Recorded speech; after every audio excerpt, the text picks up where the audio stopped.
우리 베드로전서를 계속 살펴보고 있습니다. 베드로전서를 읽는 그 신앙의 공동체가 가지고 있었던 그 신앙과 삶의 여러 가지 질문들이 있었다라고 말씀을 드렸습니다. 그 여러 질문들을 한 문장으로 요약할 수 있다면 이렇게 말할 수 있을 것입니다. 그러면 우리는 어떻게 살아야 할 것인가?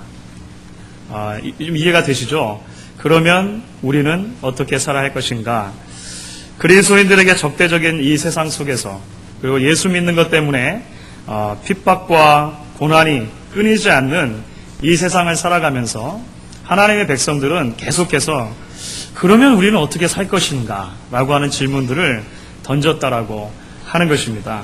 이제 베드로전서 1장 13절 지난주부터 살펴본 그 이후로는 이제 사도 베드로가 그러한 질문들에 대해서 답을 하는 내용이다라고 하는 것을 우리가 함께 살펴보았습니다. 여러 각도에서 이야기를 하는 가운데 우리가 지난주에 살펴본 것은 첫 두 가지였습니다. 하나님께서 이 땅에서 살아가는 하나님의 백성들에게 기대하신 삶은 무엇인가? 소망의 삶 그리고 거룩의 삶이다 라고 하는 것을 우리가 함께 나누어 보았습니다. 오늘 이제 우리는 1장의 나머지 부분에 기록된 이 말씀들을 가지고 이제 다른 두 가지 이 땅을 살아가는 성도들의 특징에 대해서 함께 나눠보려고 합니다. 그 두 가지는 무엇이냐 하면 하나는 하나님을 두려워하는 삶이라고 하는 것이고 다른 하나는 형제를 사랑하는 삶이다라고 하는 것입니다. 그래서 우리가 이 두 가지에 대해서 오늘 말씀을 중심으로 조금 더 깊이 묵상을 해보고 하나님의 은혜를 같이 나누는 시간을 가지면 좋겠다고 하는 것입니다. 오늘 먼저 17절 말씀을 보시게 되면 이렇게 우리에게 이야기를 해주고 있습니다. 외모로 보시지 않고 각 사람의 행위대로 판단하시는 자를 너희가 아버지라 부른즉 너희의 나그네로 있을 때를 두려움으로 지내라 이렇게 이야기를 합니다. 구원받은 성도가 이 땅에서 어떻게 살아가야 합니까? 묻는 성도들에게 베드로는 오늘 이제 좀 더 나아가서 하나님을 두려워하는 삶을 살아야 한다 이렇게 이야기하는 것이죠. 그렇죠? 하나님을 두려워하는 삶을 살아야 한다. 그런데 사실 우리가 누군가를 두려워하는 삶을 살아야 한다. 누군가를 두려워한다라고 하는 말을 들을 때 가장 정상적으로 상식적으로 보일 수 있는 반응은 무엇일까요? 사실 거부감이죠. 그렇지 않습니까? 우리가 자라면서 누군가를 두려워하는 어떤 대상을 두려워하는 경험을 가졌다는 것은 대개 경우에서 썩 좋지 않은 경험으로 기억으로 남아있는 경우가 많게 될 것입니다.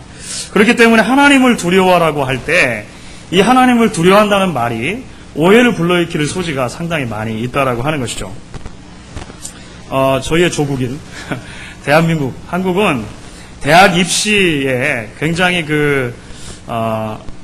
많은 초점이 맞춰져 있는 그런 사회입니다. 그렇죠? 학교의 모든 교육이 대학 입시에 맞춰져 있다고 그래요. 그래서 요즘에는 고등학교 각 반마다 걸려있는 급훈 있지 않습니까? 그 급훈에도 입시와 관련된 것들이 재밌는 것들이 많이 생겼습니다. 저희 교회도 교육계에 계셨던 분들이 계십니다만 예전에는 급훈하면 정직, 성실, 근면 이런 거 제 중학교 때도 보면 자율, 책임 이런 게 주로 급훈이었지 않습니까? 요즘에는 재밌는 급훈들이 많이 생겼다고 해요. 이런 것들이 있습니다. 대학 가서 미팅할래? 공장 가서 미싱할래? 이런 게 급훈이에요. 또 어떤 급훈은 지하철 2호선을 타자. 이게 무슨 말인지 서울의 주요 대학들, 소위 말하는 S대, K대, Y대를 비롯해가지고 중요 대학들이 지하철 2호선 주변에 있대요. 그래서 지하철 2호선을 타자. 이게 급훈이 된 것입니다. 오늘 흘린 침은 내일 흘릴 눈물.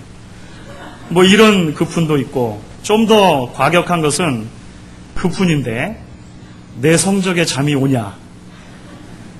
이런 급훈도 있습니다. 남자 고등학교에 가면 30분 더 공부하면 내 아내 얼굴이 바뀐다. 여자 고등학교에는 30분 더 공부하면 내 남편 직업이 바뀐다. 이런 여러 급훈들. 여러분 이게 장난이 아니고요. 정말로 교감 선생님, 교장 선생님의 결제를 다 맡아서 한국의 고등학교의 교실에 정말 번듯하게 걸려있는 그런 국분이라고 하는 것입니다. 그런 여러 국분들 가운데 제가 아주 재밌게 본 것이 하나 있습니다. 그것이 뭐냐면, 이른바 감시형의 국분인데요. 그게 이런 겁니다. 국분에 담임 선생님이 눈을 부릅뜨고 이렇게 있는 사진이 딱 붙어 있는 거예요. 그리고 그 밑에 뭐라고 써 있냐면, 내가 지켜보고 있다. 네. 그래서 선생님이 안 계시더라도 항상 선생님이 눈을 부릅뜨고 지켜보고 있다는 그런 마음의 자세를 가지고 딴짓하지 말고 딴 생각하지 말고 공부 열심히 해라. 이런 건 아니겠습니까? 내가 지켜보고 있다. 여러분, 성경이 여러 곳에서 하나님에 대한 성도들의 마땅한 자세를 설명할 때 두려움이라고 하는 단어를 많이 사용합니다. 그렇죠? 사실 오늘 본문뿐만이 아니라 구약부터 신약까지 전체적으로 통틀어 볼 때 우리가 하나님을 어떻게 섬길 것인가? 하나님을 두려워하라. Fear of God. 하나님에 대한 두려움이라고 하는 표현이 상당히 많이 등장하는 것을 볼 수 있습니다. 그런데 문제는 하나님을 두려워하라라고 하는 말씀을 들을 때 많은 경우에 있어서 우리 마음속에 가장 먼저 떠오르는 이미지는 무엇입니까? 하나님께서 눈을 부릅뜨고 내가 지켜보고 있다. 그렇죠? 내가 지켜보고 있으니 딴짓하지 말고 딴짓 생각하지 말고 열심히 신앙생활 해라. 혹시 여러분 그렇게 생각되지 않으세요? 하나님을 두려워한다고 하는 개념을 이렇게 우리를 눈을 부릅뜨고 지켜보시는 하나님 때문에 무서워하고 벌벌 떠는 걸 생각하면 사실은 하나님을 우리가 많이 오해하고 있는 것입니다. 사실 성경에서 말하는 하나님은 폭군 같으신 하나님이 아닙니다. 늘 굳어있는 경직된 얼굴을 하고서 우리의 말과 행동이 어떻게 잘못될까 늘 지켜보시다가 꼬투리를 하나 잡아가지고 징벌하는 것을 좋아하는 그런 폭군과 같은 하나님이 아니라고 하는 거예요. 조금 비슷합니다만 하나님께서는 옥황상제 같은 하나님도 아니십니다. 멀리 하늘에서 허연 수염 이렇게 생각나시잖아요. 하고 팔짱을 끼고 이렇게 보고 계시다가 갑자기 무엇인가 우리의 삶에 잘못된 것이 발견되면 표약을 내리시는, 그렇죠. 그런 옥황상제 같은 하나님도 사실 아니라고 하는 것입니다. 우리가 두려워해야 하는 대상이신 하나님, 그 하나님이 어떤 하나님이신가라고 하는 것을 바르게 이해하는 것이, 우리가 하나님을 두려워한다는 것이 과연 어떤 것을 의미하는가 하는 것과 굉장히 밀접하게 관계가 되어져 있습니다. 하나님은 어떤 분이시라고 오늘 사도 베드로가 우리에게 이야기를 하고 있습니까? 오늘 특별히 17절 전반부에 보시면 사도 베드로는 우리에게 먼저 이렇게 이야기를 꺼냅니다. 외모로 보시지 않고 각 사람의 행위대로 판단하시는 자를 너희가 아버지라 부르죠. 무슨 말입니까? 먼저 베드로는 하나님에 대해서 이야기를 하면서 그 하나님께서 공의로우신 성품을 가진 재판장, 그죠? 공의로 판단하는 재판장이다라고 하는 사실을 숨기지 않습니다. 여기서 공의로 재판한다라고 하는 말은 무슨 말이냐면 편견이 없이 재판하실 수 있다라고 하는 것이죠. 편견이 없이 재판하실 수 있다. 사실 우리는 돌아보면 굉장히 편견을 가지기 쉬운 그런 사람들입니다. 그렇죠. 우리는 다른 사람들에 대해서 얼마나 많은 편견을 가지고 있습니까? 그리고 그 편견의 근거에서 다른 사람들을 판단하죠. 그리고 그 판단의 근거에서 다른 사람들을 미워하죠. 그리고 그 미움의 근거에서 다른 사람들에게 상처를 주기 쉬운 사람들이라고 하는 것입니다.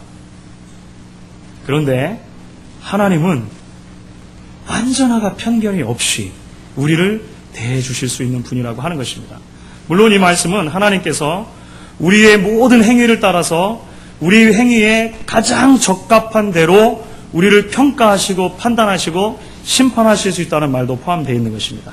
그렇죠. 그렇기 때문에 하나님의 심판은 상대적인 것이 아닙니다. 하나님은 단순히 이 사람과 저 사람을 비교해가지고 우리가 잘 그렇게 하는 것처럼 비교해가지고 이 사람보다는 그래도 이 사람이 조금 더 낫다 이렇게 말씀하시는 정도의 하나님이 아니시라고 하는 것입니다. 하나님께서 판단하시기로 결정을 하시면 그 하나님의 판단, 심판은 절대적인 것일 수밖에 없습니다. 왜 그렇겠습니까? 하나님께서 판단하실 때, 우리를 심판하실 때 기준이 있기 때문에 그렇습니다. 하나님의 심판의 기준은 무엇일까요? 완전하게 거룩하신 하나님 자신의 성품입니다. 그렇죠. 완전하게 거룩하신 하나님 자신의 성품에 우리를 비추어서 우리를 판단하신다라고 하는 것이 성경의 한결같은 가르침이에요. 그러면 그러한 하나님의 판단을 피해갈 수 있는 사람이 누가 있겠습니까? 단지 하나님께서 이 사람보다는 그래도 저 사람이 조금 더 낫다라고 말씀하시는 것이 아니고 우리 각 사람을 절대적인 하나님의 심판 앞에, 그 기준 앞에 놓으신다면 누가 하나님 앞에서 그 심판에 피해갈 수 있고 그래도 이 사람은 좀 낫다 이렇게 평가를 받을 만한 사람이 있을 것이냐라고 하는 것이죠. 하나님의 심판을 견딜 수 있는 사람은 아무도 없을 것입니다. 그것이 바로 하나님이 의로우신 재판장이다라고 하는 말씀이 의미하는 거죠. 여기까지만 말하고 그 하나님을 두려워해라 라고 이야기를 한다면 베드로가 말하는 하나님이 내가 지켜보고 있다 이렇게 말하는 담임선생님이나 또는 폭군이나 옥황상제 같은 하나님과 뭐가 다를 바가 있겠습니까? 그렇죠? 그러나 베드로는 이제 여기서 그치지 않고 조금 더 나아가서 우리에게 놀라운 사실 하나를 밝혀주고 있습니다. 하나님께서 그렇게 편견 없이 완전하게 우리를 재판하실 수 있는 재판관이신데 그 재판관이 우리의 아버지가 되었다는 거예요. 우리 아버지라는 사실입니다. 그래서 오늘 사도 베드로가 이렇게 이야기하는 것이죠. 외모로 보시지 않고 각 사람의 행위대로 판단하는 자를 너희가 아버지라 부른즉이라고 이야기하는 것입니다. 재판장이신 하나님과 그분의 재판을 받아야 되는 사이에 아버지와 자녀의 관계가 생기게 되었다라고 하는 거예요. 더 이상 하나님과 우리의 관계가 재판장과 피고인의 관계가 아니라 아버지와 자녀의 관계로 이제 들어가게 되었다는 것이 하나님의 놀라운 우리를 향한 사랑의 표현이라고 하는 것입니다. 어떻게 이런 일이 가능하게 되었습니까? 오늘 사도 베드로는 이 얘기를 하려고 딱 하니까 마음이 울컥했어요. 그래가지고 갑자기 구원에 대해서 굉장히 많은 양을 할애해가지고 엑스트라로 설명을 하고 있습니다. 여러분 그런 느낌 좀 안 받으셨어요? 베드로가 좀 이렇게 곁길로 가고 있는 느낌. 우리가 자녀가 되었다라고 하는 것을 말하고 나니까 다시 베드로의 마음이 울컥한 것 같아요. 그래서 그 이야기를 설명합니다. 특별히 오늘 18절부터 21절까지 길게 설명하는데 18절과 19절 이렇게 우리에게 이야기를 하고 있습니다. 18절과 19절을 우리 같이 한번 읽도록 하겠습니다. 너희가 알거니와 너희 조상의 유전한 망령된 행실에서 구속된 것은 음이나 금같이 없어질 것으로 한 것이 아니요 오직 흠없고 점없는 어린 양 같은 그리스도의 보배로운 피로 한 것이라. 베드로의 고백입니다. 흠없고 점없는 어린 양 같은 예수 그리스도의 피를 하나님께서 대신 흘려주셔서 그 안에서 재판장이신데 그 재판장이신 하나님께서 우리를 자녀로 삼아주셨다. 그래서 자녀의 관계가 성립되었다라고 하는 것입니다. 그럼 그 미국 TV에 나오는 광고 중에 이전에 이런 것이 있었습니다. 10대 소년이 한밤중에 아빠 차를 타고 운전하다가 사고가 난 거예요. 혹시 생각나시는 분 있으실지 모르겠습니다. 조금 지나긴 해서 요즘에 비슷한 광고가 나오는데 그거하고 똑같은 건 아니고 그거보다 좀 더 오래된 것입니다. 하여간 10대 소년이 자동차 아빠 차를 타고 가다가 사고가 났어요. 차가 많이 부서졌습니다. 그리고 그 아이는 거의 망연자실한 그런 표정으로 그 보도블럭에 이렇게 앉아 있어요. 아빠 차를 망가뜨린 거 아니에요 지금. 10대 소년인데 밤중에 아빠 차를 가지고 나가지고 아빠 차가 완전히 다 찌그러졌으니까 얼마나 마음속에 두려움이 있겠습니까? 연락을 받은 그 아빠가 이제 그 사고 현장에 도착합니다. 근데 이 아들이 더욱더 이제 두려운 거죠. 큰일 났다. 이제 아빠가 이 차를 보고 뭐라고 말씀하실까 두려워하고 있는 그런 표정이 나옵니다. 그런데 그 아이에게 다가오는 아빠의 표정은 화가 났다든지 분노하는 표정이 아니고 굉장히 염려하는 표정으로 다가와요. 그래서 그 아빠가 뭐라고 말씀하시냐면 아들아 너 괜찮니? 라고 말씀하시는 게 첫 마디예요. 아들아, 너 괜찮니? 많이 다치지는 않은 것 같구나. 다행이다. 아들이 눈물을 글썽글썽 하면서 아빠, Daddy, your car 이렇게 말하려고 하는데 아빠가 그 말을 막고 괜찮아. 너가 상하지 않았으면 됐어. 이렇게 말하고 데려가는 거예요. 물론 이거 보험회사 광고였습니다. 기억나시는 분이 있을지 모르겠지만 아빠가 보험을 믿었던 거죠. 그런데 사실 여러분, 두려워하는 아들, 그죠? 두려워하는 아들. 만약에 보험회사 직원 또는 그렇죠, 재판관만 그 자리에 있었다면 그 아이에게 그렇게 대하지 않았을 것입니다. 왜 그런 잘못을 했느냐? 왜 그렇게 못났느냐? 내가 그러길래 차를 갖고 나가지 말라고 했지? 뭐 이런 얘기부터 하지 않았을 것입니까? 그렇죠? 그런데 이 아버지는 와가지고 너만 괜찮으면 돼. 이렇게 이야기하는 거죠. 사랑하는 성도 여러분, 우리가 하나님을 공의로운 재판장으로만 생각한다면 하나님은 단지 공포와 두려움의 대상일 뿐 그분과 인격적인 친밀한 관계를 가질 수 있다는 것은 우리가 상상할 수 없을 것입니다. 그렇죠? 하나님이 마치 폭군과 같이, 옥황상제와 같이 내가 너희를 지켜보고 있다. 조심해라. 이런 하나님으로만 우리가 생각을 하게 된다면 그 하나님과 어떻게 친밀한 인격적인 교제를 가질 수가 있겠습니까? 만일 그런 하나님을 두려워해야 한다면 그것은 우리의 인생이 어떻게 될 줄을 몰라서 늘 조마조마해하는, 조금만 내가 잘못하면 벼락이 떨어지지 않을까, 그런 노심초사하는 가운데 우리가 살아가지 않겠습니까? 혹여라도 내가 주일 예배를 빠지면 다리가 부러지지 않을까, 내가 11조를 드리지 않으면 내 사업이 망하게 되지 않을까, 내가 오늘 아침에 기도하지 않고 성경 읽지 않으면 오늘 하루 동안에 어떤 불길한 일이 내 인생 가운데 닥치게 되지 않을까. 이런 모양으로 우리가 신앙생활을 한다면 사실 우리는 하나님을 크게 오해하고 있다라고 하는 것입니다. 하나님은 그런 하나님이 아니시라고 하는 거예요. 공의로우신 재판장이신 하나님이 기꺼이 우리의 아버지가 되어주셨다라고 하는 것입니다.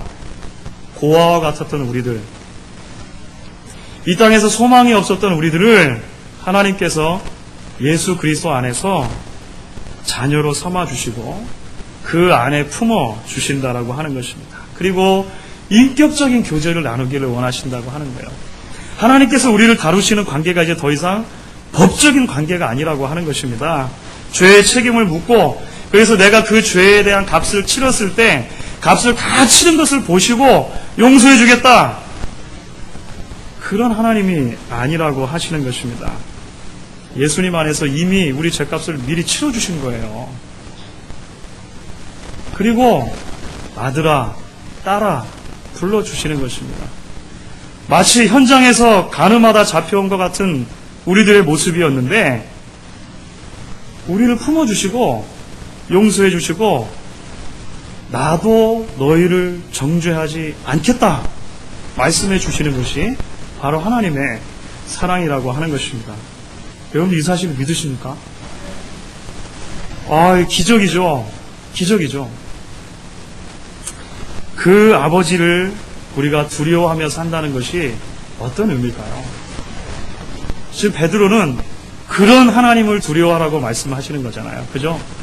그 하나님을 두려워한다는 것은 어떤 것이겠습니까? 단지 공포에 벌벌 떠는 것이 아니라 그 하나님을 향한 뜨거운 사랑과 존경의 마음을 담아서 두려움을 가지는 것입니다.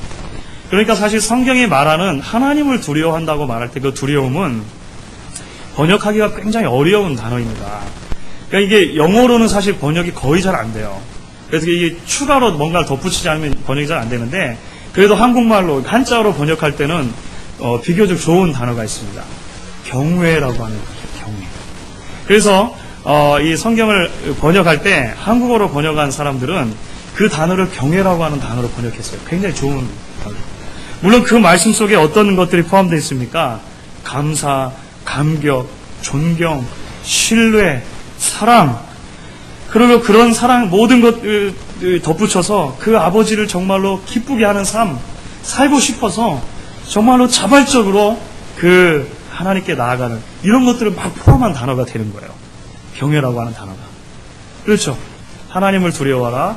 하나님을 경외하는 것이 지식의 근본이다. 이렇게 말할 때 바로 그런 것을 마음속에 품고 있다라고 하는 것입니다. 전에 다른 교회를 다니시는 한 집사님과 대화를 나눌 기회가 있었습니다. 그 집사님께서 의류 공장을 하시는 집사님이셨어요.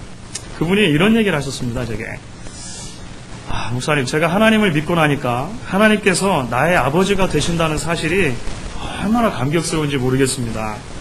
그 하나님을 알고 싶고 그 하나님이 내게 원하시는 것을 알고 싶어서 제가 성경을 읽기로 결단을 했는데, 이제 아침에 가게를 나가면 가게를 좀 일찍 나가서 공장 문 열기 전에 매일 제가 성경을 10장씩 읽습니다. 그리고 하나님 앞에 기도합니다. 그런데 목사님, 그 시간이 너무나 달더라고요. 그 하나님의 말씀이 뿔송이처럼 달다는 말이 그분이 정말 리얼리 느껴졌다는 거예요. 말씀이 너무나 달더라고요. 그래서 다른 것은 몰라도 그 시간을 놓치지 않으려고 하고 있습니다. 이렇게 그 집사님이 말씀하셨습니다. 여러분, 이렇게 성경을 읽는 것과 이렇게 하나님을 섬기는 것과 내가 너를 지켜보고 있다. 그런 하나님을 섬기는 것과 차이가 있죠. 사실 보통 차이가 아니고 굉장히 큰 차이라고 하는 것입니다. 여러분, 대개 어떤 분들이 간증하시면서 내가 본 천국, 내가 천국을 갔다 왔다 이렇게 하시면 안 믿으시면 됩니다. 대개는 그래요. 안 믿으시면 돼요. 어떤 분이 그런 얘기를 하셨어요. 제가 기억이 나는데 그분이 천국을 다녀오셨다는 겁니다. 천국을 다녀오셨는데 하나님이 이렇게 묻더라는 거예요. 평생에 이 땅에서 신앙생활을 잘 했느냐, 그리고 그 수고의 열매를 가지고 이제 상급을 주려고 하는데 하나님이 물으시는 게 5가지를 잘 했느냐 물으셨다는 거예요.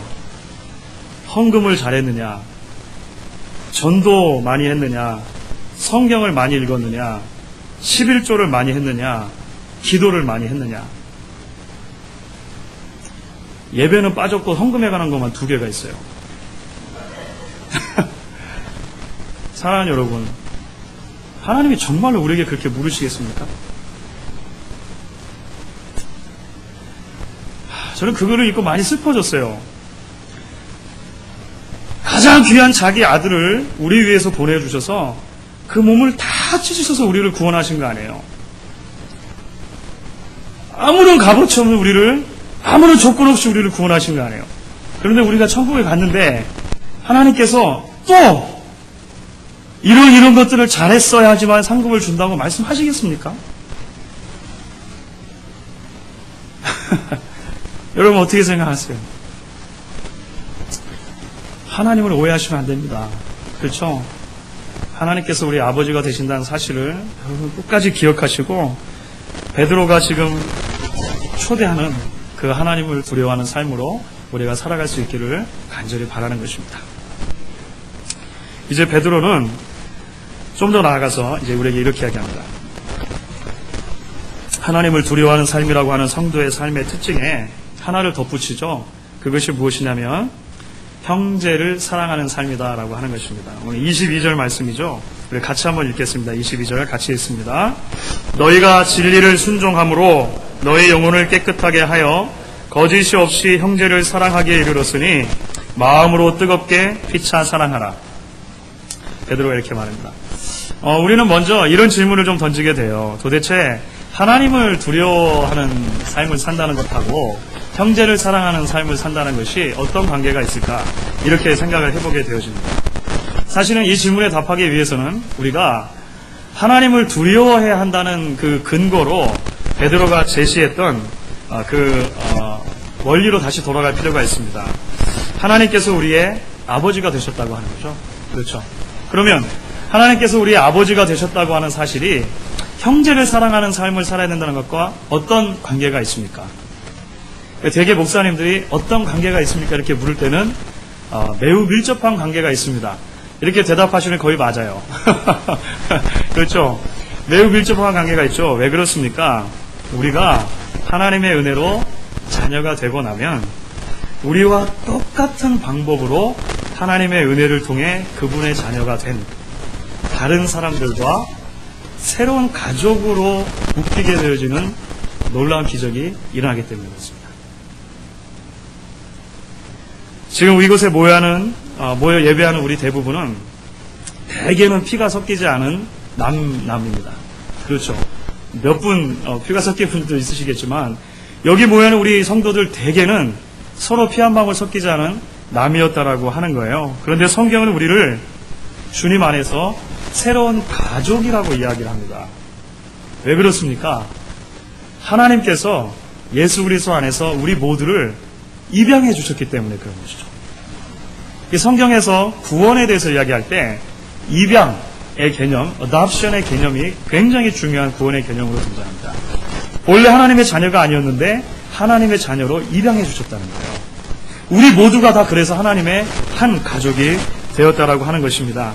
내가 아버지라고 부르는 그 하나님을 나와 피 한 방울도 섞이지 않은 우리 지체들도 아버지라고 부르는 거예요. 그러니까 형제가 자매가 되었다라고 하는 것입니다. 그렇기 때문에 이제 베드로는 그러한 사랑의 근거에서 서로 형제를 사랑하고 섬겨야 된다, 이렇게 이야기를 하고 있는 것입니다. 그런데 여러분, 그럼에도 불구하고 우리가 형제를 사랑하는 것이 쉽습니까? 쉽지가 않습니까? 사실 피가 섞여도 힘든데 그렇죠. 피도 한 방울 섞이지 않은, 그래서 우리가 양자가 되었다고 하는데 이 형제 자매들을 우리가 사랑하는 것이 저절로 되겠습니까? 저절로 되는 것이 아니니까 베드로는 우리에게 덧붙여서 이렇게 설명을 하고 있습니다. 오늘 말씀 가운데 이렇게 말하죠. 너희가 마음으로 피차 뜨겁게 사랑하라. 사랑하기로 결단하라는 것입니다. 그리고 너희가 마음으로 피차 뜨겁게 사랑하는 것을 계속해서 노력해야 한다라고 이야기를 하는 것이죠. 여기에 적어도 3가지가 들어있는 것 같아요. 무엇보다도 우리는 피차 사랑해야 하는 사람들로 부름을 받았다는 것입니다. 이게 무슨 말일까요? 피차 사랑해야 된다. 서로 그렇죠. 우리 중 누구도 완벽할 수 없기 때문에 우리는 사랑을 주어야 하는 사람들일 뿐만 아니라 사랑을 받기도 해야 되는 사람들이다 라고 하는 것을 이야기하고 있는 것입니다. 제가 일전에 그 집회를 하면서 말씀드린 적이 있는 것 같습니다. 한국의 공사장을 지나가면 한국 공사장에는 주로 어떤 것이 써 있다고 말씀드렸죠? 감사합니다. 이게 기억을 하시는 분이 있으시네요. 이게 3개월 전인데. 공사 중 통행에 불편을 드려서 죄송합니다. 네. 미국은 주로 pardon our appearance 이렇게 하지만 한국은 더 친절한 것 같아요. 공사 중 통행에 불편을 드려서 죄송합니다. 하나님의 놀라운 구원의 은혜를 입었지만 어떤 면에서 보면 우리 모두는 다 공사 중인 사람들이라고 말씀드렸죠. 우리는 다 완전하지 않은 사람들입니다. 여전히 공사 중에 있는 사람들이라고 하는 것이죠. 그래서 우리가 여전히 공사 중이기 때문에 사람들이 지나다니는데 때로 많은 불편을 줄 수가 있다라고 하는 것입니다. 피차 사랑해야 한다고 하는 것이 바로 이런 것을 전제하고 있는 것입니다. 우리 모두는 사랑을 주어야 하는 존재임과 동시에 나도 누군가의 사랑을 반드시 입지 않으면 안 되는 사람이라고 하는 것입니다. 주기만 하고 받지는 않아도 될 만큼 크고 완전한 사랑을 가진 사람은 아무도 없다는 거예요. 목사도 마찬가지고 그 어떤 사람도 마찬가지일 것입니다. 내가 다른 사람에게 상처를 받는 것처럼 다른 사람도 나 때문에 상처를 받을 수 있다는 것을 우리가 기억해야 한다라고 하는 것입니다. 그렇기 때문에 내가 남을 용서해 주어야 하는 것처럼 나도 누군가의 용서를 받아야만 하는 사람이라고 하는 것입니다. 여기에 예외가 없다는 것이죠. 피차 사랑하고 피차 용서해 주어야 하고 피차 이해해 주어야 한다라고 하는 것입니다. 동시에 우리는 마음으로 사랑해야 합니다. 베드로가 그렇게 얘기하죠. 마음으로 사랑한다. 저는 여기서 그 베드로의 말씀 속에 인간의 이 죄성을 꿰뚫어 보는 베드로의 놀라운 통찰력을 발견하게 되어집니다. 사랑하는 여러분, 우리는 적어도 겉으로는 모든 사람들과 화평한 관계에 있는 것처럼 보일 수 있는 사람들이에요. 적어도 우리는 겉으로는 세계 평화를 위해서 기도할 수 있는 사람들이라고 하는 것입니다.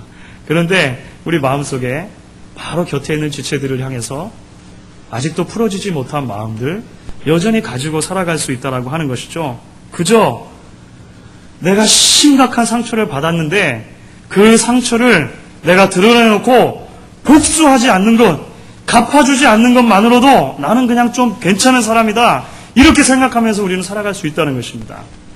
그런데 하나님께서 우리에게 기대하시는 삶의 요구치는 무엇입니까?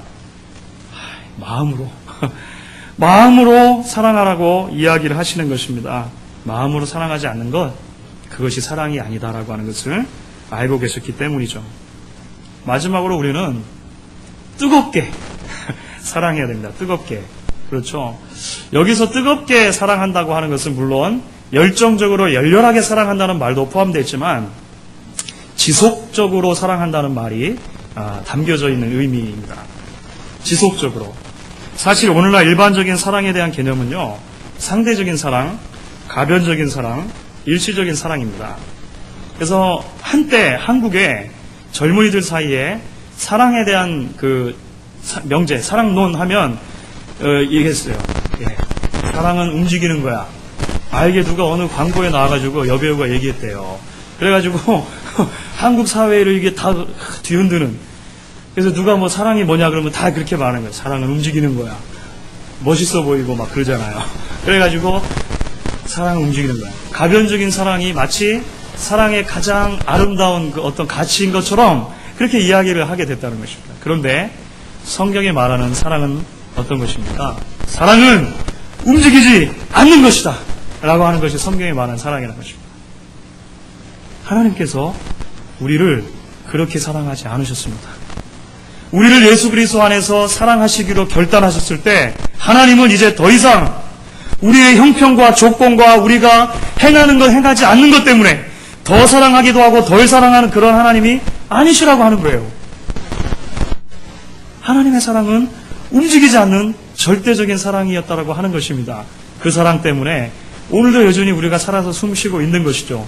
그 하나님이 우리에게 기대하시는 사랑도 움직이지 않는 사랑, 뜨겁게 사랑하는 것, 스테디하게 열심으로 지속적으로 살아가는 것을 하나님께서 우리에게 이야기하고 계시다라고 하는 것입니다.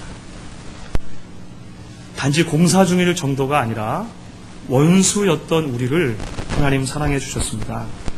우리에게 임할 진노를 예수님에게 쏟아 부으시기까지 우리를 마음을 다해서 사랑해 주셨고, 지금도 늘 연약해서 넘어질 수밖에 없는 우리 모습 그대로를 뜨겁게 사랑해 주시는 것입니다.